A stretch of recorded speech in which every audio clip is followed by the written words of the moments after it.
Met Ozzy when I was around 18, and he came into my father's office for management with Black Sabbath. So I was 18 when I first met him. Love at first sight? No, not at all. I was like, oh Lord, look at them. And they were all odd and hairy, and because I'd been used to dealing with artists that were American, and they were slick, and they were really put together, and they smelt nice, and you know, suddenly these guys come in and they're hairy and they're very, you know, from the north of England, and they don't look or dress like anything I've ever seen. And so I was very nervous of them. Well, given that first impression, how in the world did anything ever develop? I went to see their show that night with my father. They performed at this club in London, and I was so in awe of what I was seeing. Again, I hadn't seen anything like that, because all the artists that we had dealt with were very slick and a different category of music, different genre of music, just totally different. And then when I saw and how electric it was and how different, I was like blown away. I was like, whoa. So that's when I became interested in Black Sabbath. Well, when did you and Ozzy begin to get serious? You say it definitely was not love at first sight.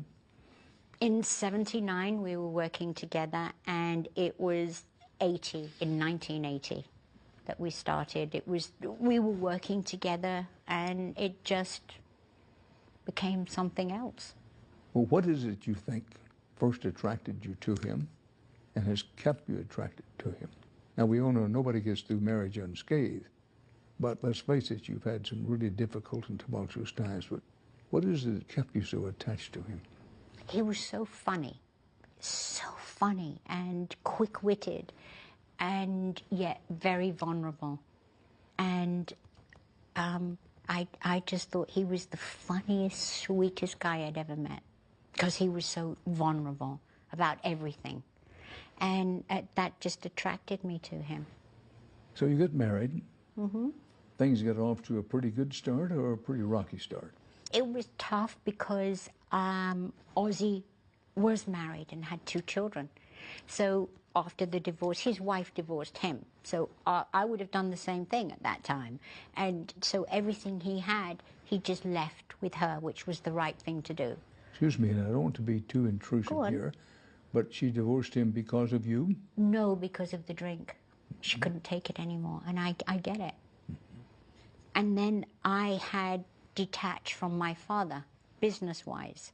So I was in a real pickle with my father because he used me as the beard for business. Everything was in my name, everything. Tax returns, companies, management, contracts with record companies. And he had done this so he could be this free guy that went around the world. He put it all in your name? All in my name.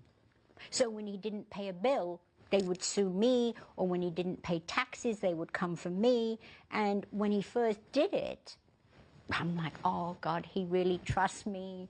This is fantastic. But when the tax man's following you around for payment, and they come and they take the house from you, and they put all the yellow tape around the house, it's like, oh no, me. So yeah, my father was free and clear. So when Ozzy and I got together, my father wasn't doing good in business, so the world was after me, and Ozzy had nothing. So we both started with nothing.